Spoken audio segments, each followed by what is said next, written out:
Ang Ginoo mana kaninyo. Manusab kanimo. Pagbasa gikan sa Santos nga Ebanghelyo sumala ni Mateo. Himayaon ikaw o Ginoo.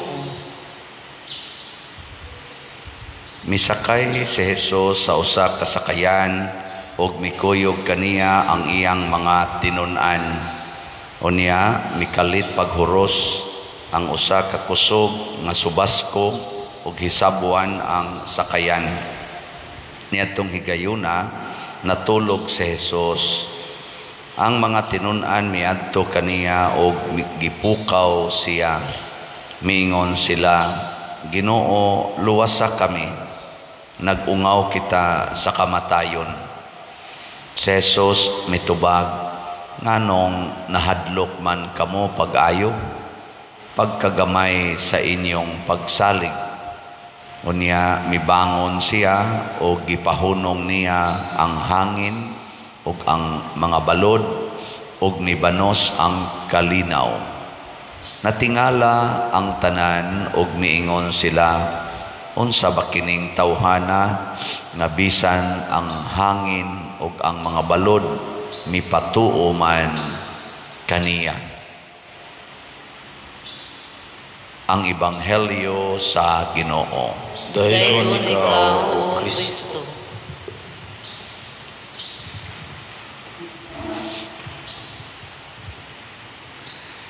Gipakita ni Jesus samtang buhi pa siya nga kining nature controlled gihapon sa gahom sa Ginoo.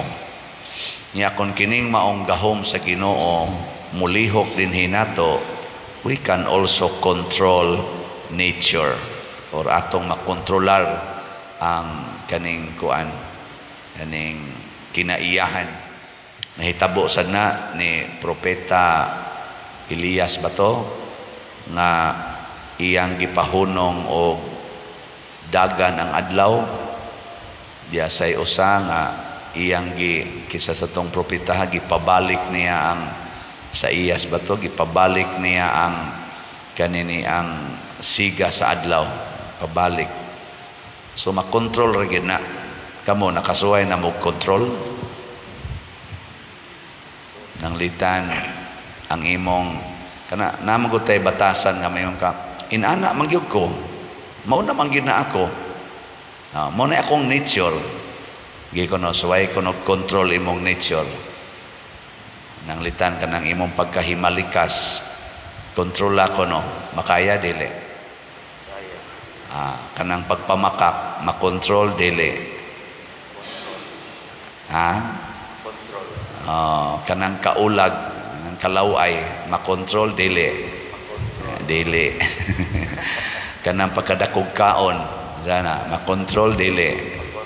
Control na bagoy dili makontrol, pero nagkinahanglan taog objective nganong imo nang buhaton nang litan kusog kay kamukaon nya ingno nakas doktor nga kuan ka stage 4 cancer nya kinahanglan minusan ni nimong kauna, di na nimo kanon, di na nimo kanon, or diabetic na ka, taas na kay kag sugar, hapit na ka ma-kidney failure, kinahanglan likay ni anha pa ta mo likay kon mura na ba og mamiligro na ta. Og mao nay atong style. Og dili ganita hasulon sa problema, dili sad ta mo sangpit o Ginoo. Mo na ang gahom sa Ginoo dili makalihok hangtod nga naa natas kahadlok. Mo na ang mga apostoles dire gihuwat gid nila nga mga hadlok na sila, una pa sila mo sangpit sa Ginoo. Sa wapa sila mahadlok og maayo, anarang Ginoo diha nila natugra. Natug. Kumusta marong Ginoo diha sa imong kinabuhi? Nagmata o natug? Labi nagmaayo ang sitwasyon, why sangpit-sangpit Ginoo, natugra gyud. Hasta pa gani ini grosaryo, matug lang gyapon. Matug wa gyud. Ano bang gitawag na to bag ang gahom sa Ginoo dormant sa atong kinabuhi. Ug mao nay nahitabo diri sa Sodom and Gomorrah, gisgutan sa unang pagbasa. Kinsa ra may active nga naggamit sa gahom sa Ginoo? Si Lot ug ang iyang pamilya. The rest active kay sila sa ilang pagpakasala. Siging himog sala, siging himog sala. Ang Ginoo gipakatug lang. Ug unsa may nahitabo, miabot nila ang kadaot, ang kamatay, niuan og asupre nga kalayo tungod kay wa naman sila'y relasyon sa Ginoo. Mo ni kuyaw kayo, mo na ingos Kristo, nganong nahadlok man mo pagkagamay sa inyong pagsalig or pagtuo, pasabot nganong hatagan man lang ninyo o gamay kaayong luna ang Ginoo diha sa inyong kinabuhi. Nya the rest mura magkamuray galihok. Mo nang na-stress ron ang kalibutan mga igsoon, kasagaras mga tao na na-stress og maayo. Ngano man tungod kay ang active kaayong naglihok sa atong kinabuhi to give us the good things nga atong gikinahanglan. Ang aktibo kaayong galihok mao ang atong hunahuna ug ang atong lawas. Hapit di matog sa pagpangitag kwarta, di na gani kasimba tungod sa pagpangwarta, kay paras kaluwasan sa iyang problema aron makakaon, makabalay, makayuta, makapaeskwela mga anak, makadatong sa kabit. Apil man na usahay, no? Aron makasugal, makainom, busy kay tana. Pero aron magampo, aron ang Ginoo mo'y motudlo unsay buhaton, minus kayo. Nya mauna ni ang problema karon. Nya lingi ako no na imong tupad. Ing na mustaman karon, malinawon ka o daghag problema.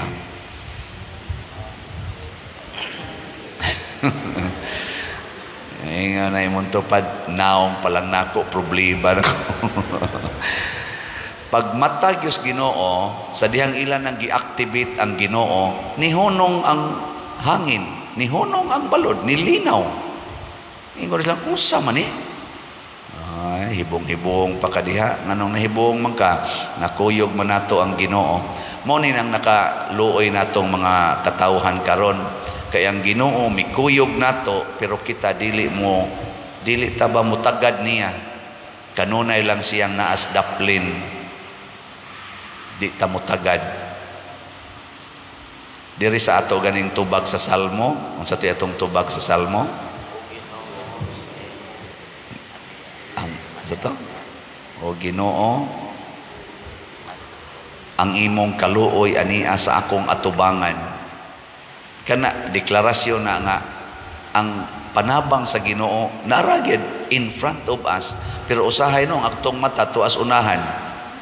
Di ba naiusahay nga kanang naa kay ako na amadyo ko yung mga taong wa kauyon ako, pari pagay ng uban. Kanang ini kasugat na to, bas kanang tao nga wa gyud kauyon na to, di siya kakita. Kasi mong atubangan ang iyang mata at tusunahan, kabantay mo na? Oo, para ng pari nga di kauyon ninyo, nya naroy mo simba din nga wa kauyon ang pari. Magwali ang pari ato magtanaw sa atop. Maigsuon, di mo tanaw nimo kay umang kauyon. Pero makauyon ka, tutok yung kasnaw. Di ka na be, lingi ako no imong tupad. Tutoki ko no ang mata ka. Ilhan akong nakauyon ka. Sige. Na, ito na. Ang uban, wa mo tutok. Nga naman, wa ka kauyon. Luoy kayong Ginoo, naas atong atubangan. Matod pa diri, ang iyang kaluoy, naas atong atubangan. Pero dili ta muhangyo niya. Kay murag ato siyang overlook. Tuata nagtanaw sa unahan, panalitan og wa tay kwarta, unsa may tan-awon, asa karong nagpautang, asa ka takautang ani nga gamay pag-interest. Sige pangita ng pangutang, di gyud mingon asa kang Ginoo ron. Kakita man yung Ginoo aning pagkawa na koy kwarta.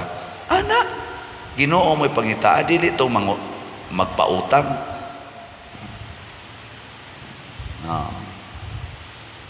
Saman. Kinsa man ninyo din hiron ang wagi utang ta sa kabot.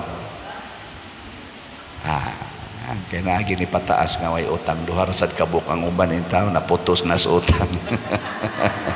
Kanang ni pataas tingali, mao tingali na nagpautang. Kinsa ninyo dinhi ang di gyud maningil og utang ta sa kamot. Arang-ara kay daghan ang niisa kana mo na sila mangutangay. Sus looy kay istanan ang atong kinabuhi. Maubitana nga kanang kuan kanang magpatambag nako na amang gimingon nga pader nga naagyan ni Roy nag-text nako ngayon siya di lang sa nako dawaton akong bana pader kay nangabit pagyud gibiyaan pagyud ko naa pagid say anak sa iyang kabit niya ang amo pag yung anak nga bugtong namong anak di pagyud ang kunon ingnon pagyud ko nga anak kuno na sa laing laki nya siya noon nga dunay anak sa laing babae mao pagyud mamasangil nako nga ang among anak sa laing kuno ng laki ang iyang binuhatan ari ipahid nako di na madaha pa dire hana siya nya wa pa lang ko mo reply kay naminaw masad turo no. So ang sakto gyud ana ayaw pagsigi og tan-aw sa dipikto sa imong isig katao unya imo dayong dawaton nga murag gituyo na niya aron ka pasakitan. Unsa may gustos Ginoo sama sa Ginoo magtan-aw siya nato unsay atong panginahanglan aron makatabang siya dili kay unsay iyang gibuhat para nato unsay atong mabuhat para sa iyang kaniniang kaayuhan. Tan-awa ra gud si Jesus wa kayo siya nila tagda isip Ginoo apan sa dihang nangaratol na sila niingon ang Ginoo may ta kay tong inos Ginoo ba mao na inyo lantang sangpiton og naglisod na mo sige mga mananagat man mo atubangan ng baod o kanang unos may laki mga mo nganong ari mo musangpit na ko nga panday man ko kamo dihay maniho wa mo ana ang Ginoo pagkakita niya nga naglisod na ang iyang mga kuyog unya kay bawo siya nga di gid sila kapiog sa mga baod ug sa hangin iya dayong gihatag ang iyang makaya aron sila magmalinawon sa pagbuhat nato niya na mulihok ang Ginoo din hinato nya iniglihok sa Ginoo ma-amaze ta ba hasta kita mahimong malinawon pananglitan kanang banang nangabit huna-hunaa ing na ang Ginoo Lord hatagi ko sa imong gasas kaluoy kanabang palihuka diri nako ang imong gasas sa kaluoy kay luoy kay akong bana na duhig sa sala sa pagpangabit or ang akong asawa na duhig aning sala sa pagpangabit unsa may akong mabuhat aron makatabang ko niya tanawa di ba masulba dayon ang inyong kagubot masulba dayon na ang kadaot sa imo bang kauban sa kinabuhi mao sana mga anak ninyo ni suyop kuha na kayo kanang adik na kayo ba ayaw pagsigingon asa ko man ni iparihab ayaw ingnan Ginoo Lord unsa may akong mabuhat ani ug iparihab wa man sa koy kwarta nya karon mura naman ni kapatyonon nako tabangi ko nga mahatag nako niya unsay makapahimo niyang malinawon ihatag ginas Ginoo di gina mahitabong ko palabitan nato dinhi moingon ko nga Ginoo pagkadako aning mga projects karon sa simbahan nya unsa ra may akong kwarta nga ako ganing stipend wa naman gani koy hapit maako kay ako naman ang gipanghatag tanan kuwangon pa man ana saon man nako paghimo ing Ginoo baligyag slat di sige tag baligyag slat nya unsa may nahitabo ang namalit malipayon ako sad nga namaligya kita dinhing namaligya malipayon sad naay kagubot wa tutok mo muna ako wa mo mamalit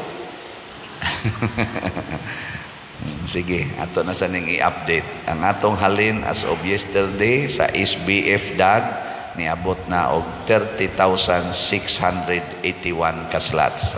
Pakpak. Nya, gisigihan pa rin akong ihap ang atong 19 slot challenge. So naa na tay 206 ka 19 slot challenge. So pakpak yapon.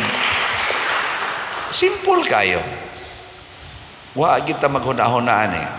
Karon na say gi-introduce ang Ginoo nato nga pamaagi aron ato nang mabayran ang yuta diyan ang kilid kay ato man ang giambisyonan nga mapalit para sa kaayuhan sa atong simbahan na ay gi-introduce meeting mi sa PPC o PFC na arabatoy absent gabi na kanang kuan aning naa na say gi-introduce murag malingaw kay may maghuna-huna ba pero ningon ko ug mulampos ni okay kayo ug di sad itugot sa Ginoo ay ato lang yung i-relax kay makinahanglan pamantag mga processing nako nindot kay ba inig hisgot na mo la nduta po kana ba nindot kay ba pero nako ug di gyud buot ang Ginoo ani ay kalimtan na nato sa tong buot ay anara di kita muratol ba kay kinsa ra gud tang makapatuman ana mga proyektong dagko pero gitugot anong dili man nato buhaton kaysa maggubata kaysa magpinatyanay ta kaysa magkinihaay ta magbinungulay ta magkinusmuray ta sa atong naong muratag na igog bagyo ug unos sunugon tas Ginoo ni ana sama sa iyang gibuhat sa Gomora o sa Sodoma. Si Lot, si Abraham na kanunay nakigistorya sa Ginoo, gikuyugan sa Ginoo ngadtos kaluwasan. Kita sad kining atong pagsigig simba, kining atong pagsigig higugmaay, sama aning pagsigpamalit aning slots, pagtabang aning mga kabos, kuyugan sa tas Ginoo. Ug way problema nga dili masulbad kay ngano man ang Ginoo mo'y nagkontrol sa tanan bisan pa ang course of nature kaya niyang usbon basta lang para sa atong kaluwasan o kalinaw.